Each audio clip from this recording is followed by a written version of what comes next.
இன்றைக்கி சென்னைக்கு பக்கத்தில் இருக்கிற ஒரு மலை கோவிலை பற்றி பார்ப்போம்.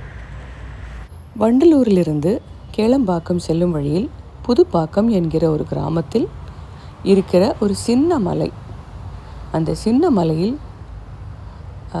கஷ்டமான மலை என்று சொல்ல முடியாது. வயதானவர்களும் சின்னவர்களும் எல்லாம் ஏறி செல்ல முடிகிற அளவுக்கு ஒரு சின்ன மலையானது இருக்கிறது. சஞ்சீவனி மலையை தூக்கிட்டு போகிற தோற்றத்தில் நிற்கிற ஒரு 6 அடி உயரம் கொண்ட வீர ஆஞ்சநேயர் சிலை இருக்கிற ஒரு கோவில் இந்த மலை மேல் உள்ளது.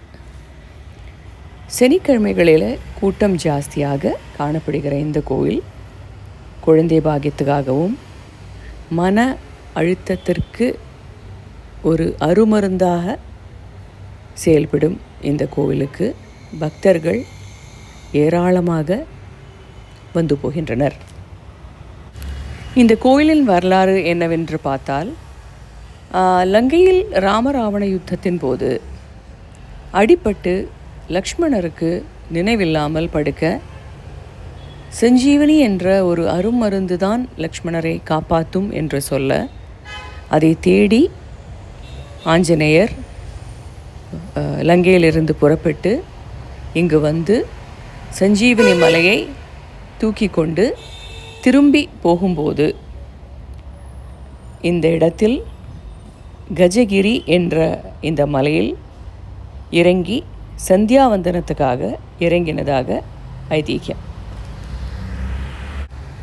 இங்கே இருக்கிற சிலையில் ஆஞ்சநேயர் முகமானது வடக்கு பக்கமாக சஞ்சீவனி மலையை நோக்கியும் உடல் கிழக்கு பக்கம் நோக்கியும் இருக்கிறது.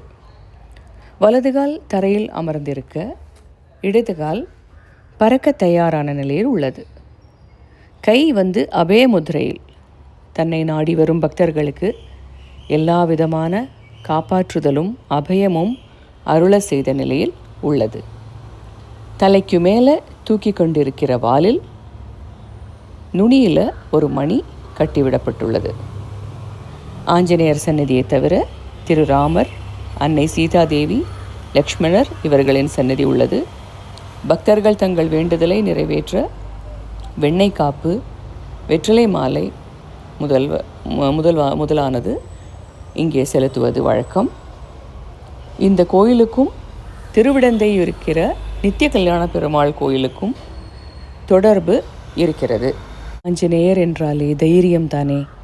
மனக்குழப்பத்தையும் மனோபயத்தையும் மனவியாதியையும் நீக்கி தீய சக்திகளிடமிருந்தும் விடுதலை, நல்ல ஆரோக்கியம், மனதேக ஆரோக்கியம், நல்ல விஷயங்கள் இடையூறில்லாமல் நடக்க, தடையின்றி நடக்க இந்த ஆஞ்சநேயர் சிறப்பான ஒரு கடவுளாக இங்கே வழிபடுறாங்க. காலை 6 மணி முதல் 10 மணி வரையிலும், சாயங்காலம் 5லேருந்து 8 மணி வரையிலும் இந்த கோயில் திறந்திருக்கும். சனிக்கிழமை தோறும் சனியின் அனுகிரகம் பெறுவதற்காக, சனி கிரகம் அனுகூலமாக செயல்படுவதற்காக இந்த கோயிலில் வீர ஆஞ்சநேயரை வழிபட்டு செல்கிறார்கள். ரொம்பவும் ரம்யமாக இருக்கும் சூழ்நிலையில் அமைந்திருக்கும் இந்த வீராஞ்சநேயரை பாருங்கள், வழிபடுங்கள். உங்கள் குறைகளை கோரி பகவானிடம் பிரார்த்தனை செய்யுங்கள். வாழ்க்கை வளம் பெறட்டும்.